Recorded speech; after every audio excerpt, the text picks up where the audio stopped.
Oh, hey guys. Well, you caught me in the middle of doing a little bit of research. Well, this week we're going to hear from a couple of the researchers on site at Litzinger, and we'll get to hear a little bit about the birds and the bees. And Adam takes a trip to the beach.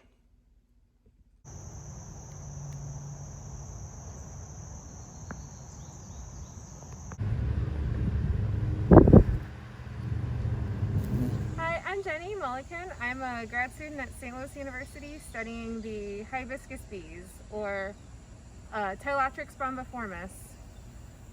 So there's a great population of them on this hibiscus at Litzinger, and so this morning I was tagging some individuals to see if, they're observe their behavior. So I have one in a jar here. It's a female. I'm not sure how well that quality will be, but she's a female, and we can tell by the way that they have these really hairy leg hairs that are able to hold on to a lot of pollen, and they exclusively go to hibiscus or members of the hibiscus family, anything in the Malvaceae, for their pollen. Not exactly sure why just yet, but why they choose hibiscus, but they are considered specialists on hibiscus. So it makes it really easy for me to come to Litzinger and just go straight to the flowers. And I'm gonna let her go because she seems a little on edge, but after tagging her, I can, actually, I don't know if you can see in the jar. She's sitting still for us. You can see that pollen stuck to her legs, which is different than in a bumblebee, where bumblebees have the corbiculate baskets where it's just one single mass on their leg. This is just pollen adhering directly to the hairs of the bee. And so with hibiscus bees, there's males and females. They're solitary.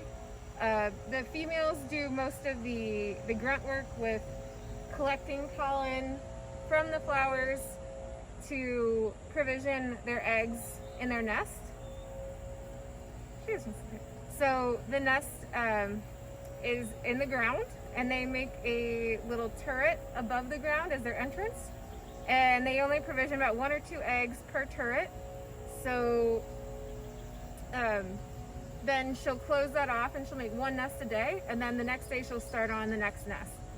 And the males tend to hang out around the flowers, try to find females at the flowers, or hang out around the nest sites to find females around the nest sites, but they usually nest or sleep in the flowers. They don't sleep in the nests. They're pretty solitary, and they have their defined gender roles. So that's the hibiscus bee.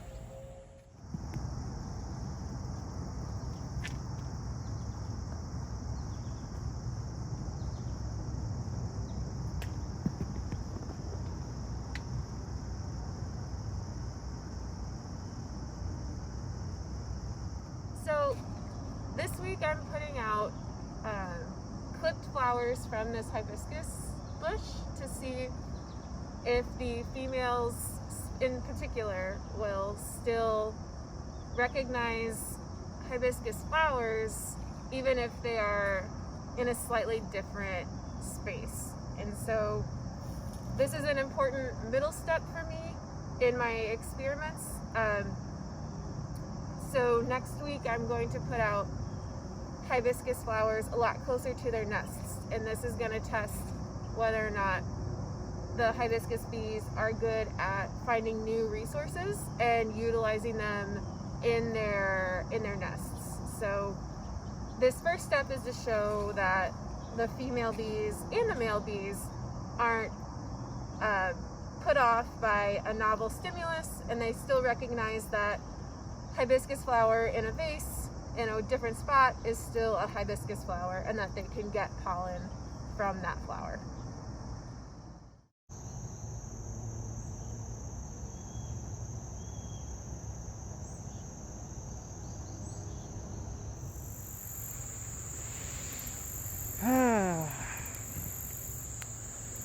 I tell you what, folks, restoration can be pretty hard work. So I say it's important to take a little time to yourself every now and then to relax and recharge. And what better way to do that than spending a day at the beach? Yeah, out here at the cobbled shores of Deer Creek, we got sun, warm sand, a balmy breeze. Of course, I got a cooler full of cold drinks and snacks. So I'd say it's just about the perfect day out here. Yeah,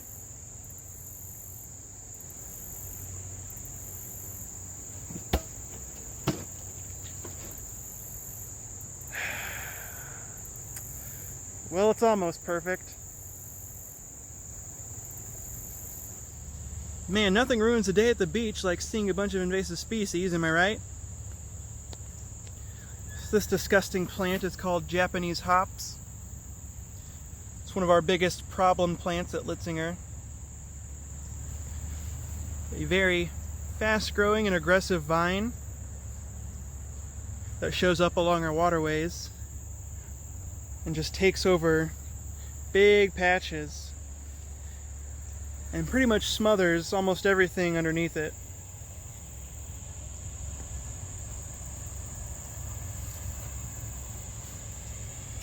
Luckily, it is an annual vine, so it's relatively easy to pull out. So we'll come in and get these out of here before they flower and set seed and create an even bigger problem for us next year.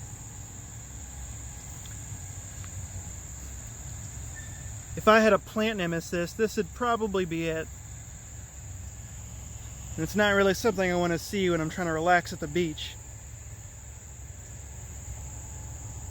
Gross. Okay, so we just got done ripping out all the Japanese hops from this spot.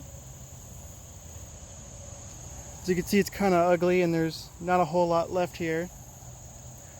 Because as I said, these vines tend to just smother everything. Remember, these are annual plants, so all this damage is just from one season's growth.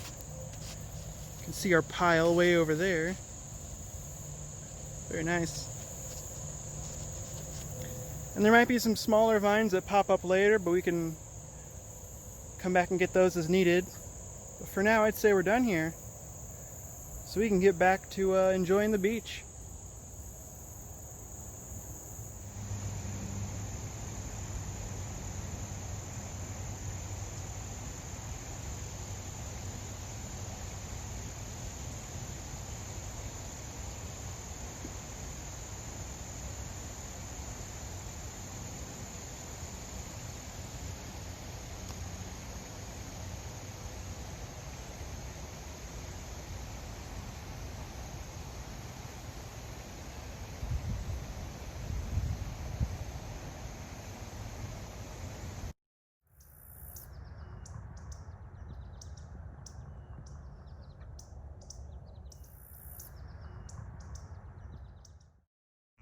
Hi, I'm Colleen. I've been doing bird research here since 2008. I started doing nest boxes at that time. And I'm interested in getting bluebirds and other native bird species like house wrens as well into these boxes. And part of that process over the years has been strategically placing nest boxes in places where I think that will attract these birds. And once I do, I'll check boxes March through July. And if I do get bluebirds or house wrens in the boxes, I will band them with a federal band. And that band is uniquely numbered and it goes into a national database. And one of the objectives for me for banding these birds is to see if they survive from one year to the next. Say if I would recapture them in the boxes or in the mist nets. We have a total of 17 nest boxes on site, and typically 1 to 3 pairs of bluebirds use the boxes. Other birds that use the boxes are occasionally house wrens and Eurasian tree sparrows. So one of the things I look at when I band is how close they are to fledging, because if they're too close to fledging, I can't really band them because I don't want them to leave the nest early. And so I look at their flight feathers. And so these aren't out too far. And what's kind of cool too is you can really see the blood flow that goes to the feathers. You can see the sheaths. So those sheaths that are dark colored, that's blood supply. And so when the feathers grow out and the sheaths will come off and there will be no more blood supply, but that helps them grow.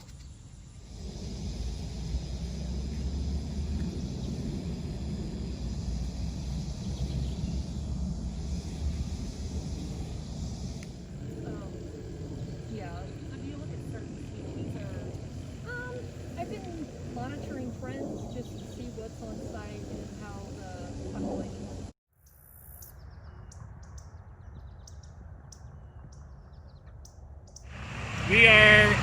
We finally got volunteers back on site, and we're going for a tour of the site, socially distanced.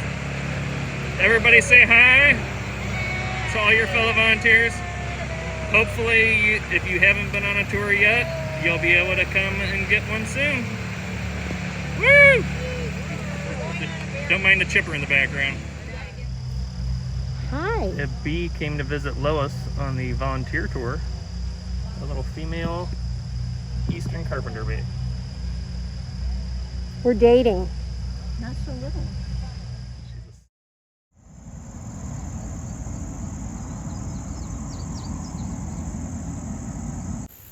Yeah, here at the cobbled shores of Deer Creek, we got sun, warm sand, a nice breeze.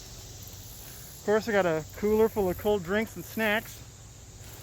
So yeah, I'd say it's just about the perfect day out here. Yeah,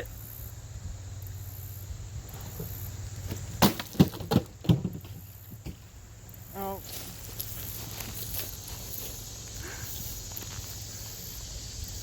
I dropped my cooler in the creek.